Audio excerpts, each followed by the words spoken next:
Hello friends, இன்றைக்கி நம்ம சேனலில் யம்மியான ஒரு வறுத்த அரைச்ச சிக்கன் கிரேவி எப்படி பண்ணுறதுன்னு பார்க்கலாம். அதுக்கு இன்றைக்கி நாங்கள் 1/4 கிலோ சிக்கனை நல்லா வாஷ் பண்ணிவிட்டு அதில் தயிர் சேர்த்து மஞ்சத்தூள் ஆட் பண்ணி மேரினேட் பண்ணி வச்சுருக்கோம்.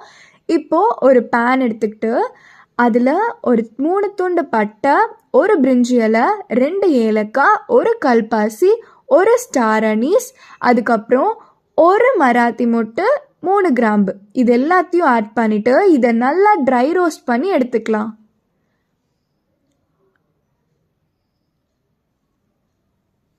அதை இந்த மாதிரி நல்லா ட்ரை ரோஸ்ட் பண்ணிக்கோங்க. இது கூடவே இந்த ஸ்டேஜில் நம்ம ஒரு 3 ஸ்பூன் அளவு தேங்காய் அதை நல்லா திருவிட்டு அதையும் ஆட் பண்ணியிருக்கோம். அந்த தேங்காயில் இருக்கிற மாய்ஸ்சர் கண்டென்ட் எல்லாம் போகணும். இது ரொம்ப கோல்டன் ப்ரௌன் ஆகணும்னு நமக்கு தேவையில்லை. அந்த தேங்காவோட அந்த ஸ்மெல் வந்தாலே நமக்கு போதும். அது வரைக்கும் இதை நல்லா இந்த மாதிரி வறுத்துக்கோங்க.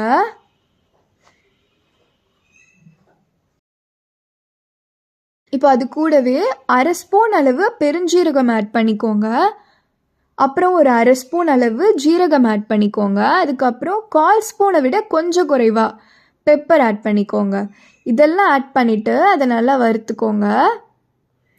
அது 2 கிளறி விட்டுட்டு அது கூடவே நம்ம இந்த ஸ்டேஜில் 1/4 ஸ்பூன் அளவு கசகசா ஆட் பண்ணியிருக்கோம். அந்த கசகசா ஆட் பண்ணி அது லைட்டாக வெடிக்க ஆரம்பிக்கும். அந்த ஸ்டேஜில் நம்ம அடுப்பை ஆஃப் பண்ணிவிட்டு இதை நல்லா ஆற விட்டுறலாம். இது நல்லா சூடு போகி நல்லா ஆறினதுக்கு அப்புறமா இதை ஒரு மிக்ஸி ஜாருக்கு மாற்றிட்டு அது கூடவே நம்ம ஒரு 4-5 போல் சின்ன வெங்காயம் ஆட் பண்ணிக்கிறோம். அப்புறம் ஒரு 1/4 ஸ்பூன் மஞ்சத்தூள், அதுக்கப்புறம் 1 ஸ்பூன் அளவு தனியாத்தூள் ஆட் பண்ணியிருக்கோம். அப்புறம் ஒரு 1.5 ஸ்பூன் அளவு மிளகாத்தூள் இது எல்லாமே ஆட் பண்ணிக்கலாம். இது கூட இப்போது நமக்கு இதில் தேவையான அளவு தண்ணி ஆட் பண்ணி அதை ஒரு ஃபைன் பேஸ்ட்டாக இந்த அளவு அதை அரைச்சி எடுத்துக்கலாம். இப்போ நம்ம ஒரு பேன் எடுத்து அடுப்பில் வச்சுட்டு அதில் ஒரு 4.5 ஸ்பூன் அளவு கடலெண்ணெய் ஆட் பண்ணியிருக்கோம்.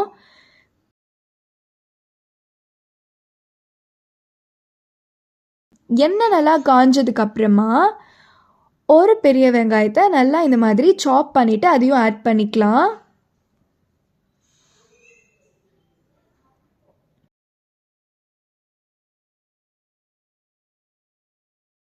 அது கூடவே தேவையான அளவு உப்பு ஆட் பண்ணிவிட்டு அதையும் நல்லா வதக்கி விட்டுக்கலாம். வெங்காயம் ரொம்ப கோல்டன் ப்ரௌன் ஆகணும்லாம் தேவையில்லை.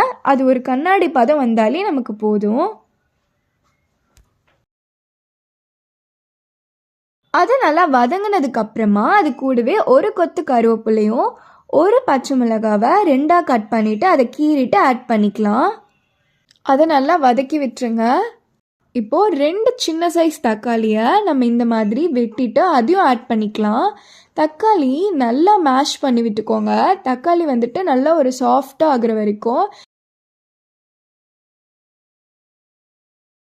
இப்போ பார்த்தீங்கன்னா 2 மினிட்ஸ் ஆகிருக்கு. தக்காளி இந்த அளவு நல்லா சாஃப்ட் ஆனதுக்கப்புறமா நமக்கு அதில் மேரினேட் பண்ணி வச்சுருந்தோம் இல்லையா, அந்த சிக்கனை இதில் நம்ம ஆட் பண்ணிக்கலாம்.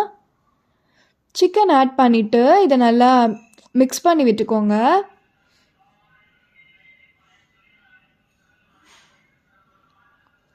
ஒரு 2 வாட்டி இதை மிக்ஸ் பண்ணி விட்டதுக்கப்புறமா 1 ஸ்பூன் அளவு ஜிஞ்சர் கார்லிக் பேஸ்ட் இதில் நம்ம ஆட் பண்ணிக்கலாம். அதையும் ஒரு 2 வாட்டி நல்லா மிக்ஸ் பண்ணிக்கோங்க. அந்த ஜிஞ்சர் கார்லிக் பேஸ்ட்டோட ஸ்மெல் நமக்கு போகணும். அது வரைக்கும் இதை நல்லா மிக்ஸ் பண்ணிக்கலாம்.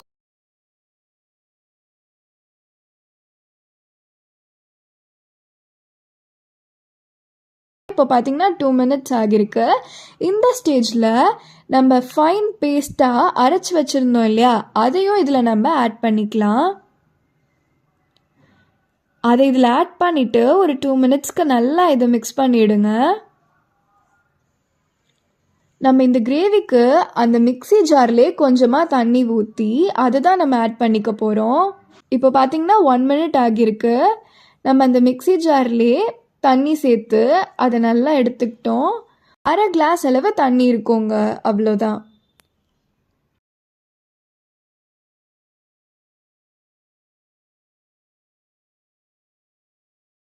இப்போ பார்த்தீங்கன்னா தண்ணி ஆட் பண்ணி 2 மினிட்ஸ் ஆகியிருக்கு. நீங்கள் இந்த ஸ்டேஜில் உப்பு வேணும்னா செக் பண்ணிக்கிட்டு உங்களுக்கு ஆட் பண்ணணுன்னா பண்ணிக்கலாம். இப்போது அது ஒரு 15 மினிட்ஸ்க்கு நம்ம அப்படியே வந்துட்டு சிம்மில் வைக்க போகிறோம். 15 மினிட்ஸ் கழித்து அது பார்த்திங்கன்னா இந்தளவு எண்ணெய் பிரிஞ்சு வர ஸ்டார்ட் ஆகியிருக்கு. இப்போ பார்த்திங்கன்னா 20 மினிட்ஸ் ஆகியிருக்கு. நம்ம கிரேவி நல்லா ரெடி ஆகி வந்திருக்கு. கூடவே கொஞ்சமாக மேலே கொத்தமல்லி இலை தூவி விட்டு 2 வாட்டி மிக்ஸ் பண்ணிவிட்டு அதை ஆஃப் பண்ணிட்டா அவ்வளோதாங்க. அருமையான ஒரு சிக்கன் கிரேவி, வறுத்து அரைச்ச சிக்கன் கிரேவி நமக்கு ரெடி ஆகிடும். நீங்களும் உங்கள் வீட்டில் இதை செஞ்சு பார்த்துட்டு எப்படி இருக்குன்னு கமெண்ட் பண்ணுங்கள், லைக் பண்ணுங்கள், ஷேர் பண்ணுங்கள், சப்ஸ்கிரைப் பண்ணுங்கள். வாங்க சாப்பிடலாம்.